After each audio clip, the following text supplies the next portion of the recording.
All right. My name is Justin, and I'm an addict, and thanks to my God, the steps, and the fellowship of other addicts, I'm sober one day at a time since June 19th, 2015. And for that, I am beyond grateful. Welcome to the RECO12 speaker meeting. We are an organization whose addictions include alcohol, drugs, lust and sex, food and gambling, just to name a few. We come together from all places, faiths, and backgrounds to learn the similarities of addiction and to gain tools and hope from others who are walking a similar path. We invite recovering addicts with at least 1 year sobriety and who are actively working their recovery in their respective fellowships to share their experience, strength, and hope in a live Zoom webinar each Friday at noon Central Time for 20 to 25 minutes. Then we, the live audience, get the opportunity to ask questions of the speaker for another 20 to 25 minutes. In order to ask questions, if you're here live, please type them in the Q&A link at the bottom of your Zoom window. If you are hearing this meeting in recorded podcast form and would like to participate as a live audience member in the future, please go to www.reco12.com. That's RECO12.com to learn more and submit your email address to receive weekly invitations. A quick side note, and something I'm excited to share. RECO12 this week just passed 10,000 downloads in 54 countries around the world this last week. And according to listennotes.com, I got to give myself a little ego boost here. RECO12 is in the top 5% of all podcasts worldwide. The growth is really neat to witness, and I'm really grateful to God for that growth and what's going on, what he's doing with this. Thank you all for sharing and listening. It's really cool. RECO12 is a self-supporting service, and we appreciate your help in keeping it that way. We gratefully accept contributions to help cover the costs of the Zoom platform, podcast platform, web hosting, and administrative costs. To contribute, you can go to reco12.com/support, or you can click the link to PayPal, which I'll post in the chat here of the meeting when we get going. When you contribute, please specify the meeting number. This is meeting number 41. Last week's meeting was with Anita O, and she shared a powerful story on her experience with her higher power in meetings, as well as some powerful personal background that brought lots of perspective to me. If you missed that one or any of the other 40 meetings we have done so far, you can go and listen to them on any podcast platform you choose. Speaking of podcast platforms you use, if you find value in RECO12, please go and rate and review it now. Also, please feel free to share it with any of your recovery network that may benefit from it. It helps us work our 12th step by carrying the message of recovery to more addicts who suffer. One more word about our speakers before we introduce today's speaker. When we line up a speaker for a meeting, we ask them to seek guidance on what and how to present so that they can reflect the light they have been given. That light will inspire hope, meaning, worth, and growth in us, the listening audience. Now, let's introduce our guest speaker for today. In his own words, my name is Heston, and I started using alcohol and drugs at a very young age, which continued on for decades. I'm now going on 8 years clean and sober. Awesome, and I have a good life. I'm a realtor and a professional and a father to 6 kids. My life is all based on God, family, and serving wherever I can. I have peace. And the title and topic of today's talk by Heston is Hope. Take it away, Heston. The floor is yours. All right. Thank you, Justin. I'm excited to be here. I haven't shared my story. I was just telling my wife I haven't shared my story in a while. And I used to go everywhere and share my story. Like I spoke in 50 to 70 churches all over. And I had a radio show for almost 2 years. And I always shared it. But it's been, I bet, about a year. So it's kind of cool to be reminded. Little inventory check, I guess I should say. So thanks for the opportunity, Jess. So my name is Heston. I'm an addict. Drugs and alcohol, my go-to. The only addictions I have right now are basically sunglasses and Converse shoes. I like a Diet Mountain Dew too. But if those are the biggest problems I have, we're all right. So I guess I'll just get started where I started.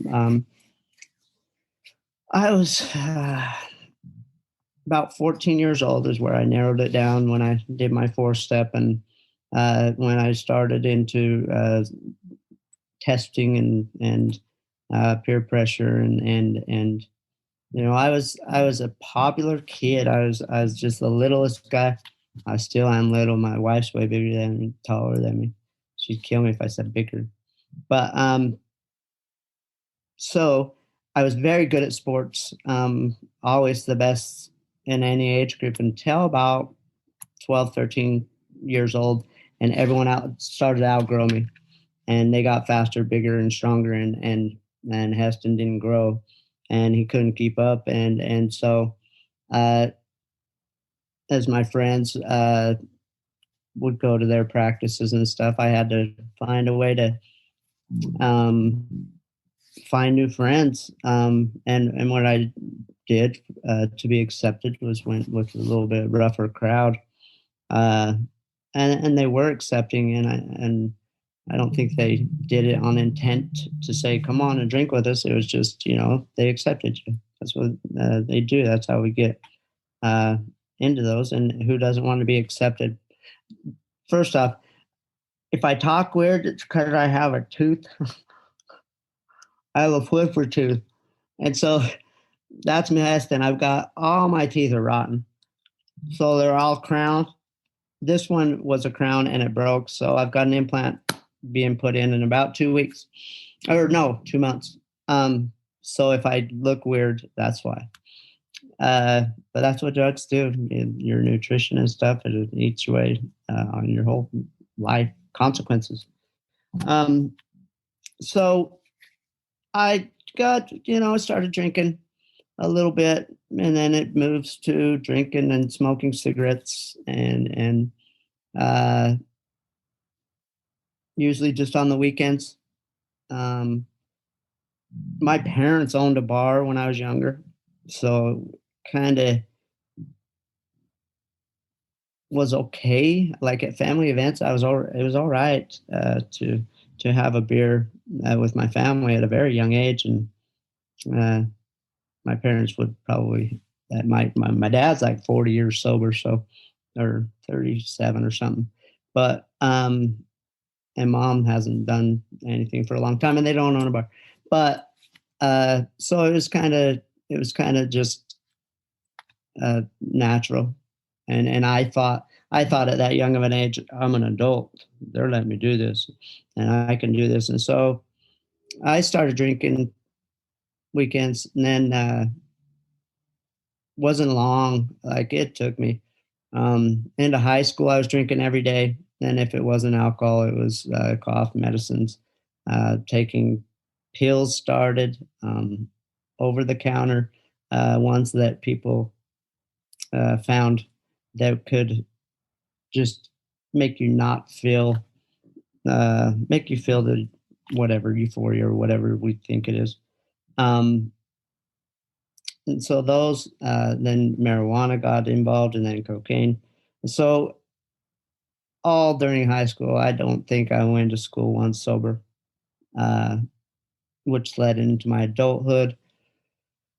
Oh shoot! I was married once, and in Vegas in a little chapel, and that didn't last too long. We were both alcoholics. Woo. Um, so maybe a year and a half we lasted, and then after that, I experienced my first bankruptcy. Filed Chapter 7. Lost a couple jobs along the way. Drinking on the jobs. I started selling cars because it was accepted to drink on the job. And so, I'm a survivor. I'm going to find what's going to enable me. And that lifestyle did.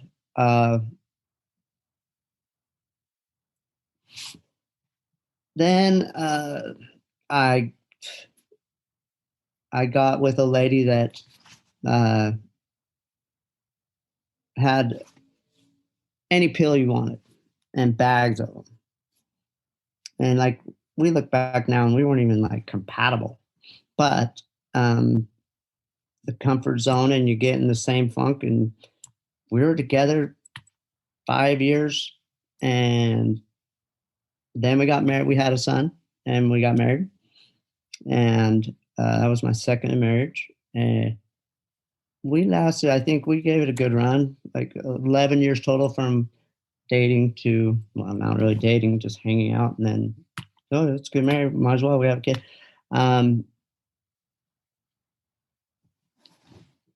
Which led into where Heston's rock bottom was.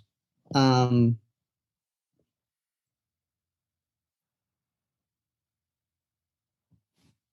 ended up losing our house.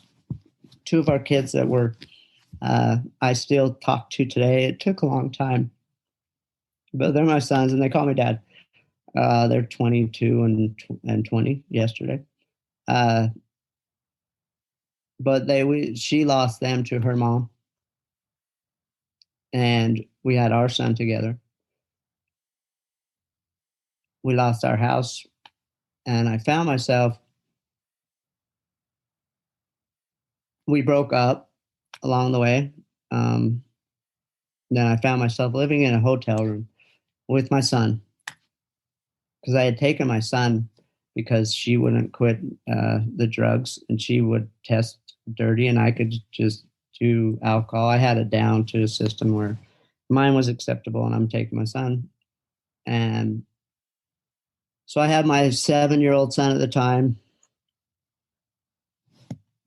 in a hotel just off the freeway in Ogden, Utah.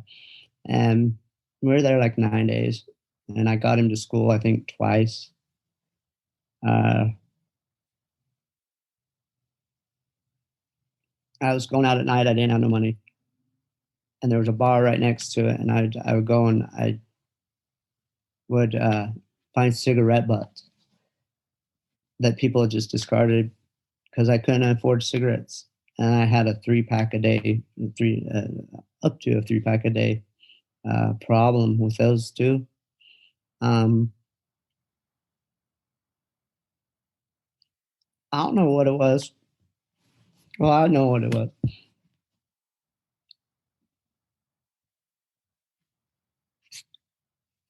But I looked at my son and I said, his mom ain't going to quit nothing right now.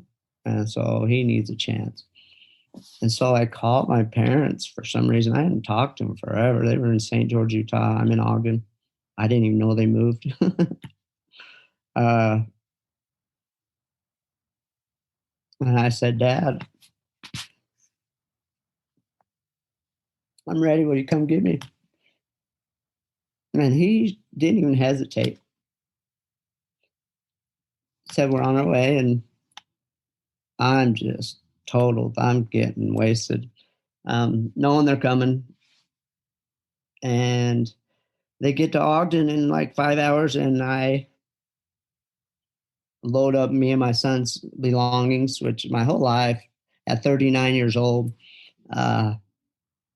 was a few grocery bags of clothes. That was it.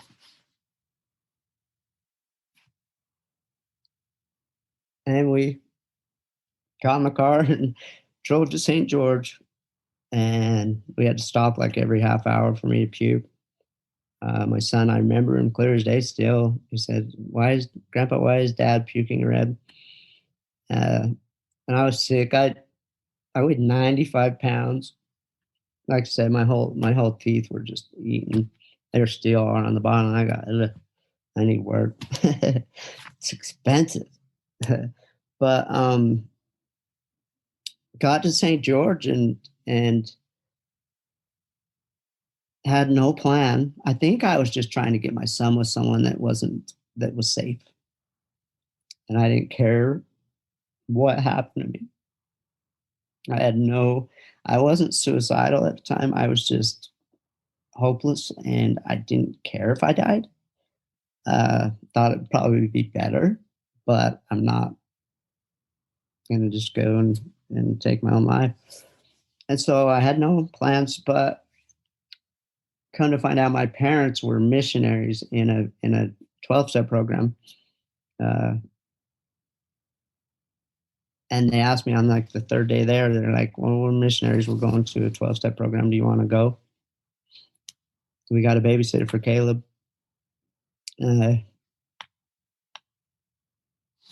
I don't want to go, but I said, I'll go. At this point, I'm shaking. DT's freezing, and it's like April in St. George, which is like 80. Go there, get to this church house, and I smoke a couple cigarettes in the parking lot. My poor parents, they're probably looking around like, does anyone notice? I hope they don't see my son smoking in the church parking lot.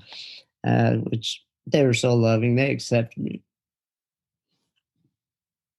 because they knew if they had told me don't smoke in the parking lot, I just tell them to piss off, not go to the meeting. Well, I was as selfish as anybody. So I got in this meeting, and that's where there was about only 12 people. I've been to meetings that like been 45 people and hundreds of people in AA and NA meetings. But these church meetings, but I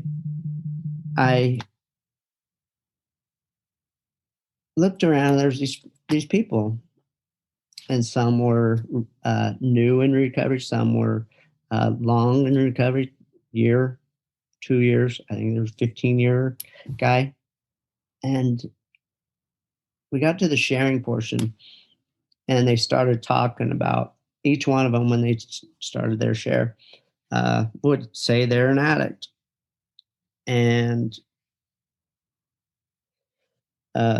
they'd say their name and then they're an addict, like we do. And each one of them, when they opened their mouth, said stuff that was my whole life. So I'm in a room full of 12 people, and I'm in the world my whole life thinking I'm alone. No one understands me. No one gets me. I use because I self-medicate. I can just justify whatever I want. Basically, I say I can't afford insurance, so I'm going to drink, and marijuana is my piece where I find where to be normal, and so I could justify that. But this is so this is the first time I understand is addiction as a disease, in my opinion, brain disease, because each person is describing my life, my feelings, which tells me there's symptoms to this disease. And so if I understand it and I can accept that it's a disease, I can then, sorry for saying us, I can then know that, okay, Heston, if you got a disease, don't you have to take a medication? Don't you have to do something to maintain, to be normal? And I found out real short that the 12 steps was my medication. It was, we called it the atonement for dummies. It was rules 1 through 12, life 1 through 12. So Heston's life, with no direction, no nothing, finally got direction in numbers 1 through 12. I could figure out, if I worked the steps in order and actually put pen to paper. If it said to pray out loud, I prayed out loud. I was that tired. If there was 30 steps, I would have done them. That's how tired I was. But I got hope in that meeting. And I still talk to some of the people that were in that meeting. They tease me because I would go to the meetings like 6 days a week because I didn't go to rehab. That was how I knew I got sober, but I wore the same clothes like every meeting. And we became friends, and they'd laugh at me. Me and my wife would laugh at you, saying, man, doesn't he have any other clothes? And I don't think I did. But slowly I put one foot in front of the other. Just me and my son. We moved out, got ourselves a little 2-bedroom house, started living life, got a job at a gas station, and I didn't make a ton of money, but I was the happiest I'd ever been because I had a mindset going into it. I'm willing to try stuff new, and money to me doesn't matter. I actually hate money. I told my wife when we were going to marry, says, I'll make money. I'll give you money. I don't want to deal with it. I don't want to deal with it. I hate it. But yeah, I just put one foot in front of the other, went to meetings, got a support group, friends, because I inserted myself into the community that helped me.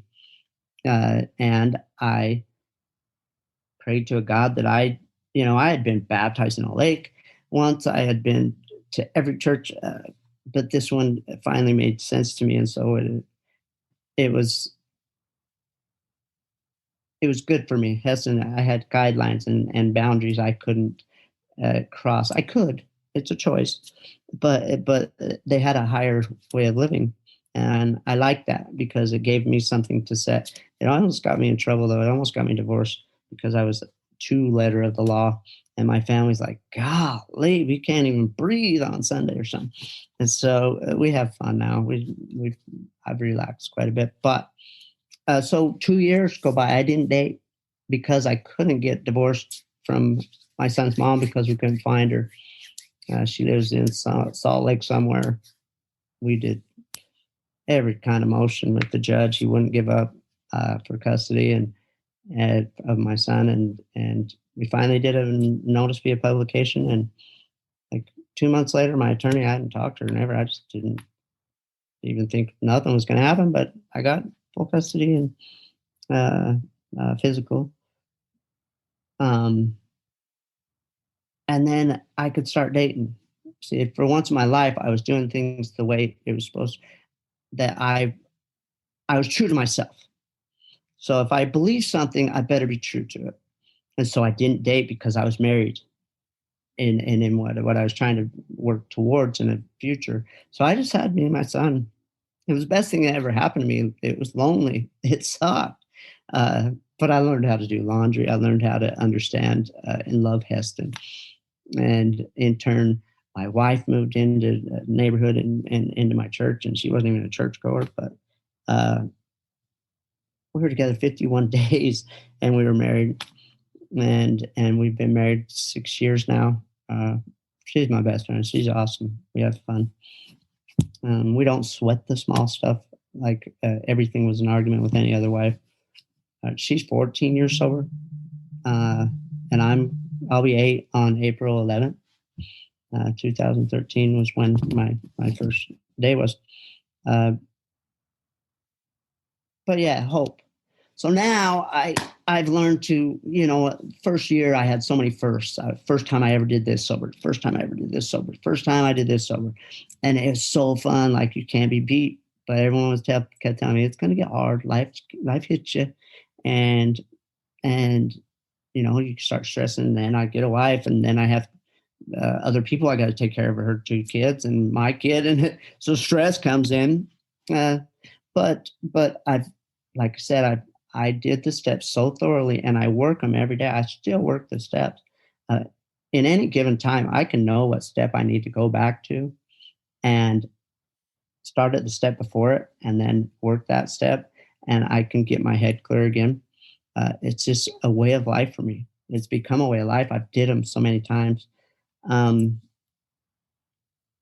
the 12 steps. Now I'm affiliated with, I did a radio show. So all of a sudden I get this guest from AA, and then all of a sudden he sends me 3 guests, and then all of a sudden they send me 3 guests, and I have so many guests I can't even keep them all on. And so I found a brotherhood that, reached out to me when I was struggling, when my wife was leaving me. And they just called me for no reason. And one of them said, let's meet up. So we've been on a text group forever, me and these 5 guys. We're going to spring training baseball next week in Arizona, 2nd year in a row. Good. But I've got, I go to more AA and NA stuff now. I run the softball league down here, sober softball. We had, I think, 22 teams last year. It was like chaos. We had to lower the teams this year to like 16 max. It was too much, and I umpired them all. But I serve. I give back. It's a way of life for me. The 12th step is everything to me, and it kind of bugged my wife for a little bit because so I had to learn to serve her too instead of everyone else and feel good about myself but neglect my household. But life's good. Heston now golfs. I used a cane my last 2 years of my addiction. A cane everywhere I went. Couldn't walk. Thought I was going to be on disability. I now take my boys, my 15-year-old and 14-year-old, to the gym at 6 a.m. every other day. And then the other day is my pickleball morning at 6 a.m. And so I'm up early. I live life. I golf. I play softball. I love the sun. I love the outdoors. We hike. I'm very active and I don't like to sit down around. I'm like an ADHD weirdo, but life is good. I have no, I would listen to these people in the meetings and they'd say, and you can stop me whenever we're done, Justin. I can talk forever, I'm sure. 3 or 4 more minutes and then we'll move over to the Q&A. Sounds good. So yeah, people would say in these meetings, I'm grateful for my addictions. And I thought, this crazy SOB, he's out of his mind, why would he be grateful for all that struggle and all that? And I finally, when I've shared it, I'm a grateful recovering addict. It's the best feeling in the world because I'm grateful for my addiction, because if I didn't go through the wallowing in the mud, losing everything, the struggles I had, I see people that didn't struggle much in their lives and they're doing great, but I don't see that they have peace. I think people, if they ask, what do you want most in life? They say peace. And I have peace because I've been to hell. And I'm blessed to be in heaven every day.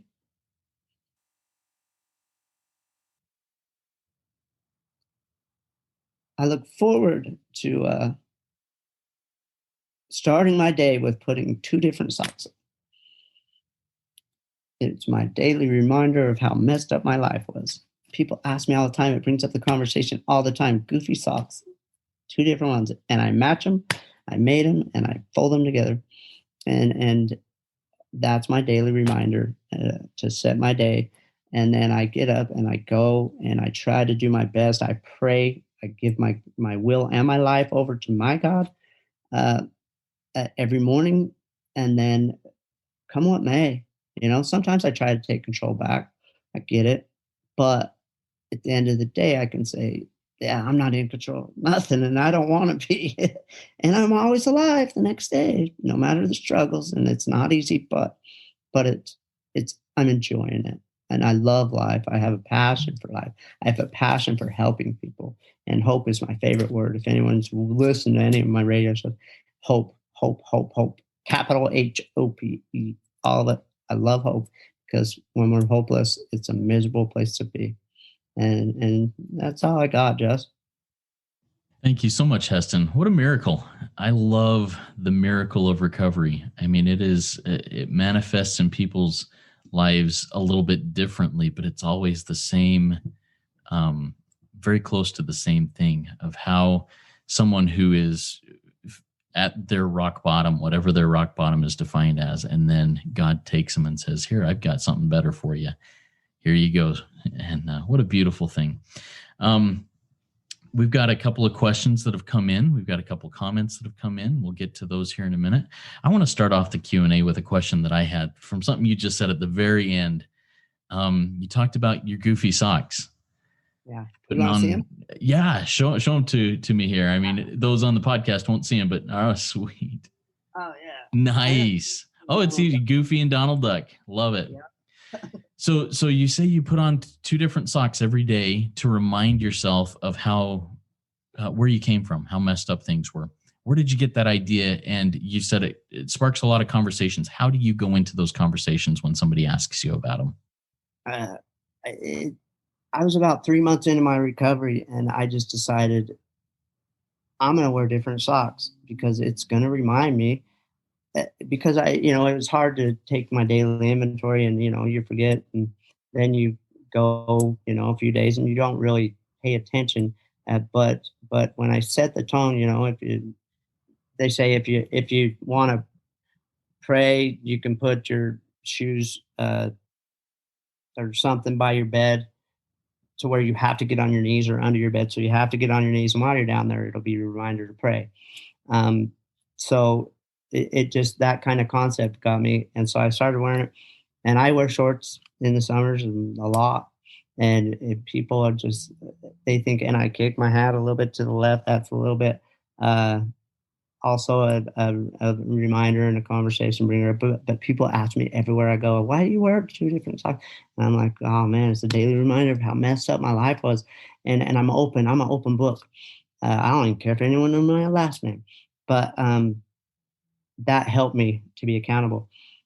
But I do appreciate anonymity for anyone that's going through whatever they're going through. But yeah, I get to help people's family members, and it opens doors that, oh, I'm an addict. Oh, my son. Oh, this my daughter, and it's never a fail. Like no one's ever rude. Like they're not like, oh, who's he? They're like, that's awesome. So cool. Thank you for sharing that. All right, we've got a few questions here. I'll get to this first one is from an anonymous attendee.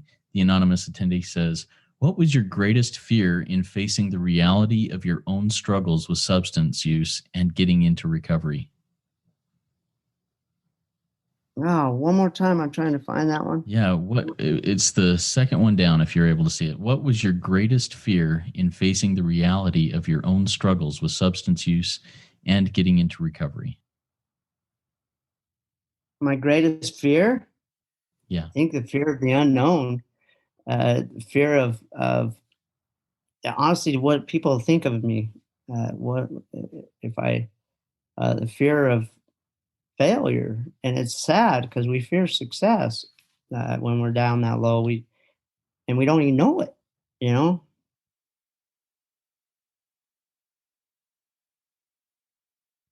Fear of going to the rooms and not knowing anyone and just being uncomfortable in your own skin, you know. Uh,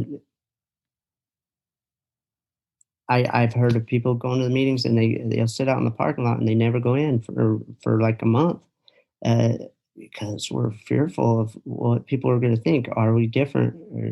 And I'd just say fear stands for face everything and rise. And when I learned to put that into action, uh, it was hard at first, but I do things so quick now. I don't even fear because I just go into whatever the situation and I know I'm going to be okay afterwards. It always sort of ends up better than my addict brain will take me down 1,000 roads. So I just don't allow it to go. I just go. Hope that answered the question. Oh, that's really cool. And one of the fears you mentioned was fear of going into a room where you don't know anybody in recovery. And I remember the first time I went into a room, my fear was, what if I see somebody that I know? And that scared the crap out of me. You know, Correct. oh, somebody's going to think Not I'm knowing that it's the safest place and the best thing that ever happened to you. absolutely. And that's what I was going to say. Now, when I see somebody come into a room that I know and I see him for the first time, man, I jump up and I give him a big old hug and say, welcome, you are in the right place. And Correct. it's a beautiful thing. Yeah, and then when you tell them, nothing shared here is it's all confidential, and you will never. That is such a bond that people don't mess around with that. Absolutely. All right, next comment. I love your story. Thank you. Do you still feel temptations to use? What do you do today to handle triggers? Because of the faith I chose, you know, I of course I have thoughts of, I could check out and get away from this reality, but I play the tape out so quick. I just have learned to and my faith now is a big part of my life to where it's just not an option. And so I really don't think it. And so any struggle I go through right now, a family member dying, a friend last week blew his head off. Uh, but nothing is so far, nothing's hit me to where I'm going to use, or it'd be nice to go have a drink. Sometimes, like in California, it smelled like marijuana everywhere we went, and these triggers are like, golly, it just, and to be honest, it started driving me nuts. It wasn't that I wanted to use it; it was that it's such an annoyance now, you know. But there was a lot of years that it took me to get to where I am. Yeah, and as you went through those lots of years to get to where you are now, what were some of the ways that you dealt with those triggers? I mean, you mentioned in California going where it smelled like marijuana everywhere, and Yeah. it kind of drove you crazy. How did you surrender that, or how did you go about dealing with those triggers? Well, it's crazy because I didn't. I've only left the state uh, 3 times. Next week will be my fourth in 8 years, and really all my recovery because you don't leave. So traveling was a big fear of mine. Uh, so I didn't go anywhere. This was my safe space. St. George is where I can be safe, and I'm not leaving. And it took me uh, facing my fears. It took my wife because she loves to travel. I let her go with my daughter to Hawaii, let her go to San Diego, and she just was kind of bugged, that I would never go nowhere. I don't want to, but I did. I had to grow, and it was good. But being willing to trust and know, I anything I do, I make a plan going into it that I do new. So I'm gonna get stressed. I could think about I'm on vacation. I could go drink. When if this thought comes, what am I going to do? Am I going to call my sponsor? Am I going to tell my wife and just be accountable? And so I have a plan going into everything. Awesome. Thank you for sharing that. All right, another question from our audience. How has your addiction and your recovery affected your boy? Oh man, I think he was 7. He's like our peacemaker. It's crazy how good of a kid I got. I don't know how I got a good kid like that. He like does everything right. It's weird, but I think it was us living together 2 years and just learning how to be uh, together. And so he's like, I had people over at my house every night, any week, smoking drugs, doing stuff, police over all the time, domestic violence crap, and at 7 years old, I don't.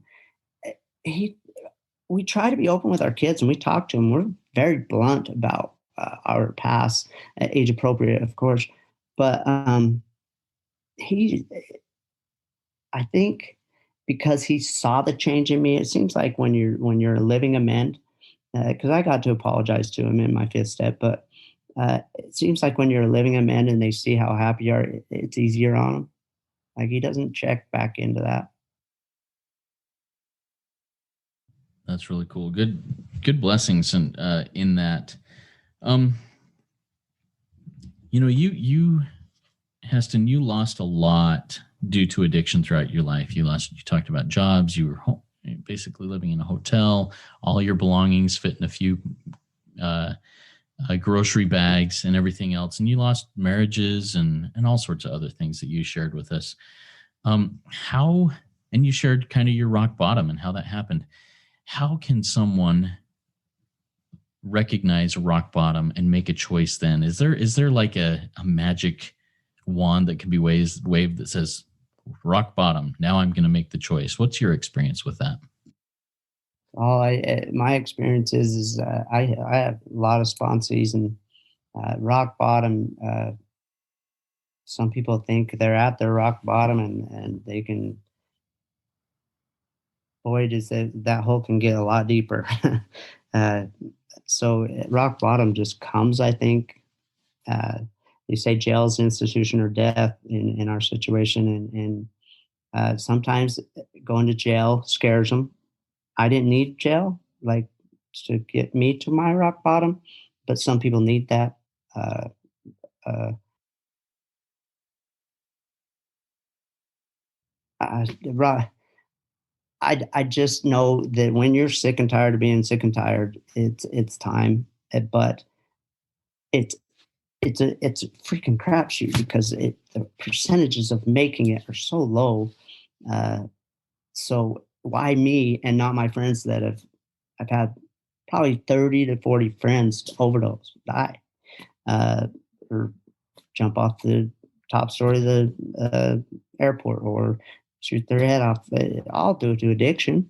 Why Heston? Why'd I live? I didn't do anything that they didn't do. I don't know. So that's what I use for a driving force. And when I hear about overdoses, it actually helps me to try to do more, to help more, to show that it is possible. Thank you for that. So you now are coming up on 8 years, one day at a time, of being clean and sober, and that's awesome. I'm so happy for you. I'm happy for your family. One day at a time is the key. Yeah. Do you feel how important do you feel it is that someone who is long-term sober and working their program one day at a time continues to go to these meetings, go into the rooms of recovery and stand as a sort of an example of living your 12th step? Do you think it's important for that to happen? Do I think it's important? Absolutely. I think it's uh, to maintain peace. I think it's vital. But do I do it? Not always. Not I ain't going 6 nights a week anymore. And to be honest, I'm maybe going maybe once a month. But there was a time I didn't go for like 5 months. But my sponsees get me out, and so I'm willing to go. And I have a lot of friends in the recovery community that when they have their anniversaries, I go. And I host a men's meeting on Sunday, so I guess I'm doing one a week at least. We have just about 5 to 8 guys. We meet friends and we just chop it up over the 12-step book. So I do that, but could I have more peace in my life if I went to those? Just being of service and needing to hear what someone there had to say, going with the intent of trying to get what my higher power tried to tell me. It's huge.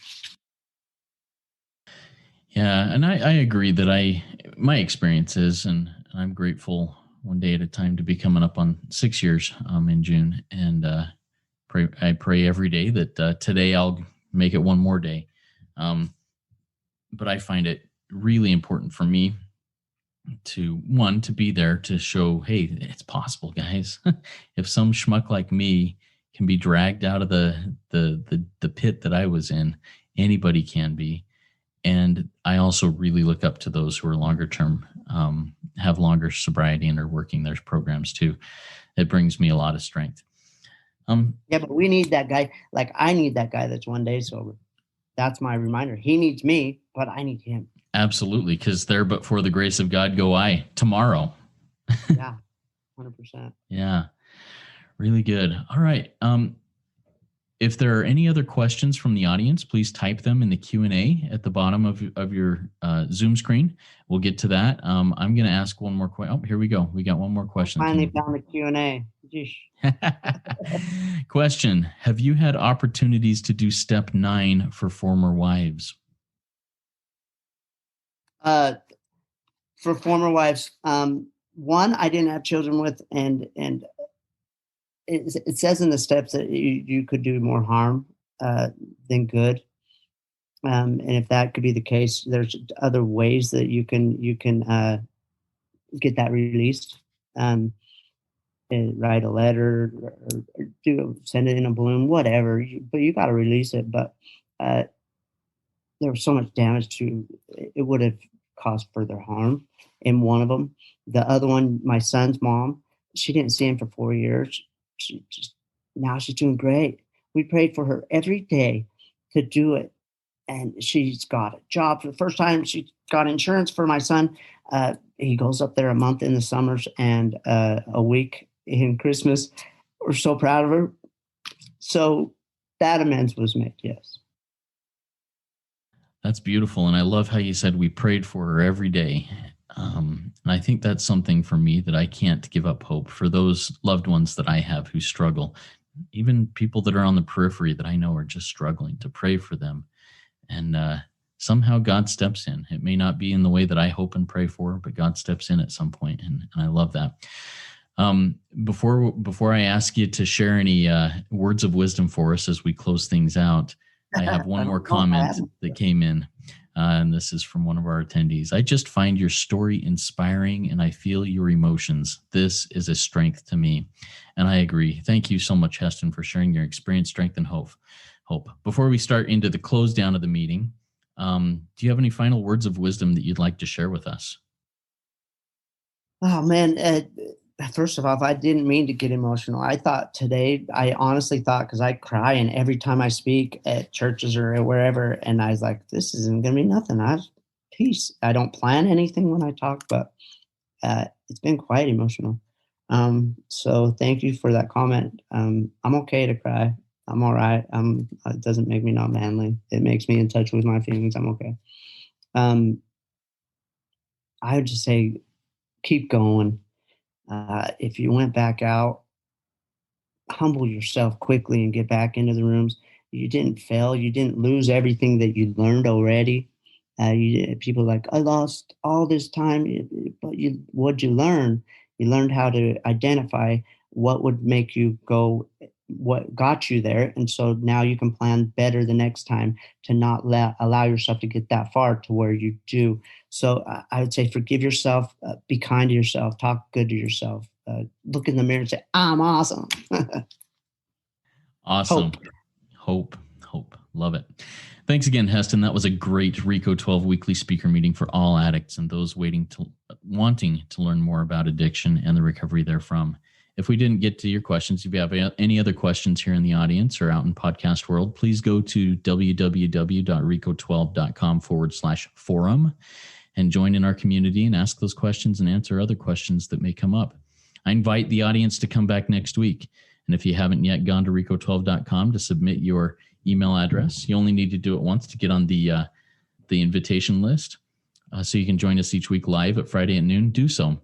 We're booked out with guest speakers into July and August now, and I'm real excited and happy about that. What an amazing thing that is happening with this service. Thank you all for sharing RECO12 with your recovery network. It's doing some really good things for a lot of people. We're all working our 12th step. Next week, our guest speaker will be Rivka R., and Rivka will be speaking to us on a great topic that I didn't write down, so I don't have it on the top of my head right now, but it will be good. Heston has elected to have us launch off into the rest of our day with a prayer from the heart that he will be saying. How about it, Heston? All right. Our most awesome and amazing Heavenly Father, I thank you for this opportunity to help hopefully just one person, if it be thy will. Otherwise, it probably helped me. Father, I pray for the fellow addict on this RECO12 podcast. I pray for the podcast to continue to be successful and to the word, to the message to get out there that it is possible and there is hope, and it's through your hand that they can find their way to a peaceful and happy life. Father, we ask at this time that that would bless the struggling addicts still suffering, that they could be prompted and act upon those promptings to get to a meeting, whatever meeting it is, whatever higher power they find. We pray for them in the chaos they're in, and pray for those in recovery. And say this in the name of Jesus Christ. Amen. Amen. Thank you, Heston. Everybody keep coming back. It works if you work it. So work it. You are worth it.